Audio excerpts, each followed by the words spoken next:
Oi, gente, tudo bem? Hoje eu estou muito feliz, então o clima desse vídeo vai ser lá no alto. Por quê? Terminei a minha meta de dezembro. Tudo bem, caso você não tenha visto, eu vou deixar aqui no card, mas eu tinha dito que a minha meta seria ler Mulheres do Brasil, da Sheila Guedes, e caso desse tempo, começar Perdida. Não li Perdida. Mas, em compensação, eu li outros livros que vocês já acompanharam aqui, eu vou deixar tudo aqui no card, tá bem?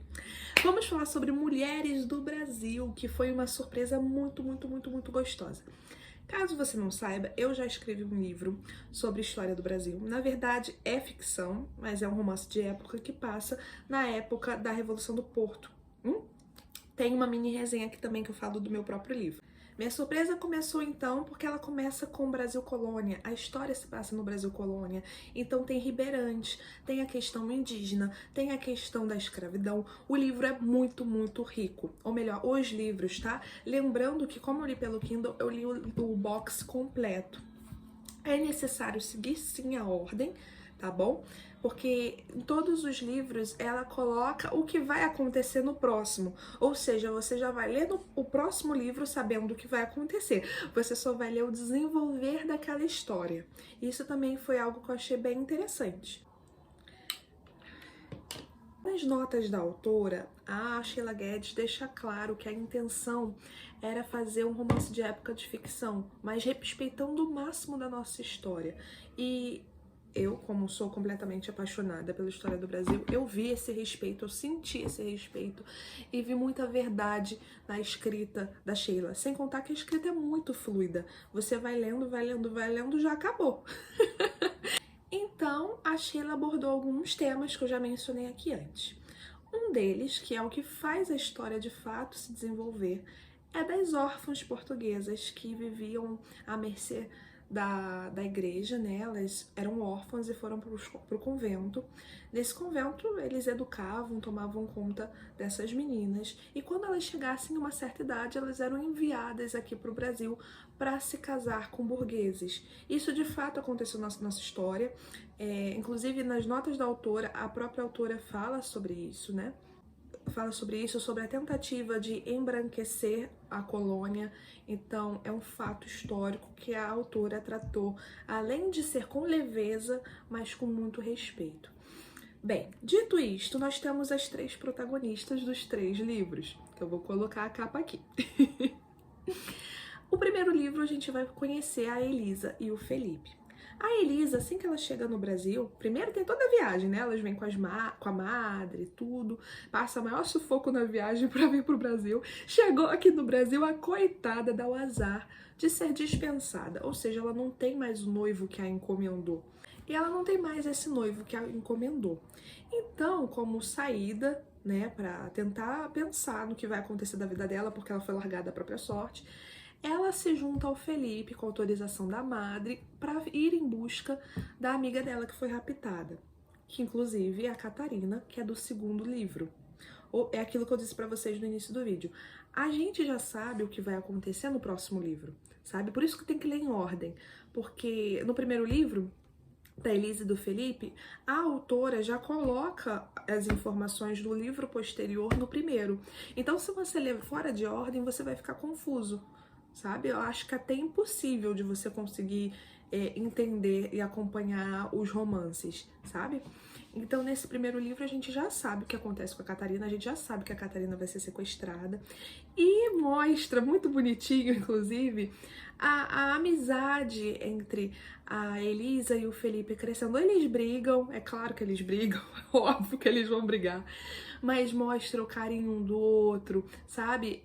O amor sendo conquistado. Então é meio com gato, meio slow burn, sabe? É bem gostosinho de ver. Só me estressou um pouquinho que, por exemplo, ficava toda hora falando, Dom Felipe, aí ele falava, é Felipe, aí ela falava, Dom Felipe, aí ele ficava, é Felipe. Gente, pelo amor de Deus, já falou que é Felipe.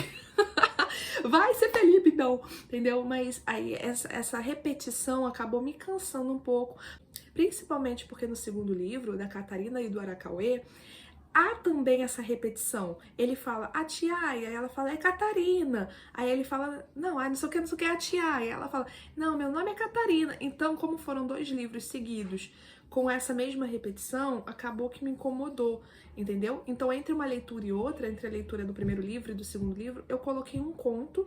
Inclusive, eu falei disso algumas vezes, vou colocar aqui no card. Peguei uma história pequena, um conto, e coloquei no meio dessa leitura, né, pra dar uma relaxada.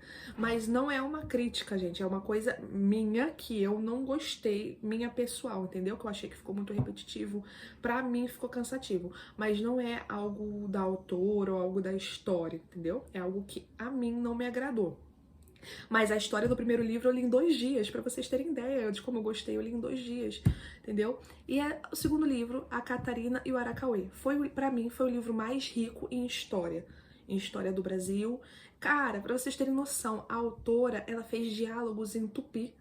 Ela fez diálogos em tupi. Vocês têm noção de quanto tempo essa autora deve ter ficado procurando lá? Sabe, a atenção de montar e na escrita conseguir explicar pra gente o que aquelas palavras significavam sem tornar cansativo, sabe? Porque ela não colocava a tradução direta, ela desenvolvia. Isso foi muito legal de se ver.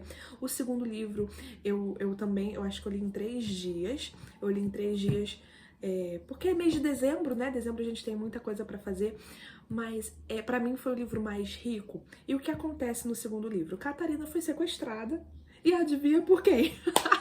Por um indígena. E a história desse indígena é tão sofrida, é muito sofrida.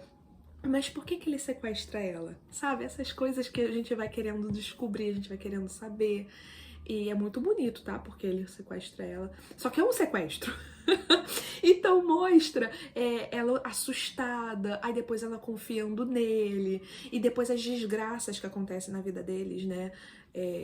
Das tribos indígenas, a falta de respeito que era dos bandeirantes com as tribos indígenas. Inclusive no primeiro livro, Felipe foi bandeirante, entendeu? Por um período, mas também mostra a relação do Felipe com ele. Isso é muito rico, muito rico. O segundo livro pra mim foi mais rico. Porém, o meu livro preferido dessa trilogia foi o terceiro, da Maria Antônia e do Diego. Por que foi o terceiro? Não tenho ideia. Eu simplesmente me apeguei mais a Maria Antônia. E eu me apeguei mais a Maria Antônia desde o primeiro livro. Porque no primeiro livro, a autora já dá indícios de como vai ser a personalidade da protagonista do último livro, sabe? Ela já apresenta pra gente alguns personagens. E desde o primeiro livro, eu já tinha gostado da Maria Antônia. Então, no terceiro, foi só ver o desenvolvimento da história deles. Fiquei sabendo já que tem um conto extra, que esse eu ainda não li, é Colônia de Natal, alguma coisa assim. Vou deixar a fotinho aqui, também tá disponível no Kindle. Pretendo ler ainda, né? Mas eu descobri depois que eu já tinha começado outra leitura. Mas eu pretendo ler porque eu gostei muito, tô muito apegada. E é o terceiro livro que a gente pode falar, sem dar spoiler, porque eu quero que vocês leiam depois, venham aqui me contar nos comentários se gostaram. É que a Maria Antônia, ela tinha um dote, então ela podia escolher com quem ela ia casar. E ela faz isso, ela deixa isso muito claro pra todo mundo, deixa claro pra madre que ela só ia se casar se gostasse do dito cujo, do noivo dela. E ela viaja pra conhecer esse noivo, e lá ela se depara com uma coisa que ela não estava esperando. Ela fala, e agora, como é que vai ser? E ela vai acabar ficando, vai acabar casando, e conhecendo o Diego... e se envolvendo cada vez mais. Aí ela vai à procura também de Catarina, né? Ela, em um certo momento da história, que é tudo interligado, né? É como se estivesse acontecendo tudo ao mesmo tempo, como se tudo interligado, é como se as histórias estivessem acontecendo ao mesmo tempo, entendeu? Então, o que aconteceu no primeiro livro vai estar no último livro, só que com a narrativa da protagonista, da Maria Antônia, né, do último livro, com a visão dela sobre as coisas. E ela é abolicionista, o Diego também. Então eles se juntam nessa causa. E, é muito lindo, muito lindo. O meu preferido foi o terceiro. Embora eu ache o segundo mais completo. E eu tô muito feliz de estar falando deles aqui com vocês, porque foi uma surpresa muito, muito boa. Eu estou muito ansiosa para ler O Clube dos Devassos, que também É um romance de época que se passa aqui no Brasil. O Brasil ele é muito rico em história. As autoras precisam dar essa atenção ao nosso país e continuar criando cada vez mais histórias que aqueçam o nosso coração desse jeitinho, trazendo informações verídicas. Porque a gente sabe que são ficções, mas as informações. A gente aprende muito, gente, com essas coisas. As informações que estão ali são verdadeiras também, embora os personagens sejam de ficção, entende?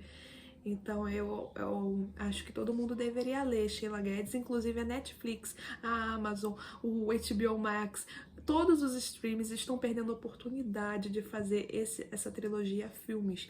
Porque, nossa, se tivesse adaptação para o cinema, sei lá, Globoplay, não sei, se tivesse uma adaptação pra série, filme desses streams ou pro cinema, ia ser babado, ia ser muito bom, pessoal, ia atingir muito mais gente, sabe?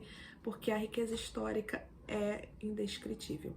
Então, eu espero que vocês tenham gostado desse vídeo e que eu tenha deixado vocês curiosos para conhecer um pouco mais sobre a história de Elisa, Catarina e Maria Antônia e seus parceiros.